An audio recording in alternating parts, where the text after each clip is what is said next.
In Judges chapter 6 we encounter Gideon and his son Joash, who lived during a period of Israelite history, during which they were conquered by the Midianites and also accosted by the Amalekites and the people of the east. In verse 14 God tells Gideon, The Lord turned to him and said, Go in the strength you have and save Israel out of Midian's hand. Am I not sending you? Pardon me, my Lord, Gideon replied, but how can I save Israel? My clan is the weakest in Manasseh, and I am the least in my family. The Lord answered, I will be with you, and you will strike down all the Midianites, leaving none alive. Gideon replied, If now I have found favor in your eyes, give me a sign that it is really you talking to me. Please do not go away until I come back and bring my offering and set it before you. What transpires next is interesting. Gideon asks for a sign that he is indeed being sent by God. He is not blindly acting but is seeking confirmation.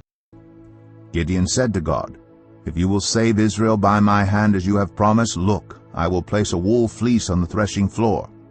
If there is dew only on the fleece and all the ground is dry, then I will know that you will save Israel by my hand, as you said.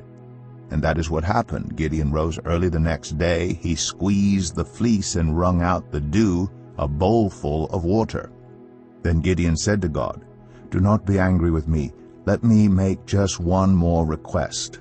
Allow me one more test with the fleece, but this time make the fleece dry and let the ground be covered with dew. That night God did so. Only the fleece was dry. All the ground was covered with dew. His experiment was set up to seek confirmation, and he set the parameters. If dew only on the fleece but not on the ground. Moreover, he confirmed the results by wringing out the fleece. Yet, he was not done. He set us another experiment. Thus, Gideon set up 2 experiments, which were to produce precisely opposite results. Having had each experiment succeed, he was convinced. Keep our premise in mind. It is not what we think about whether this really happened but rather, how it is handled. It was handled skeptically and scientifically.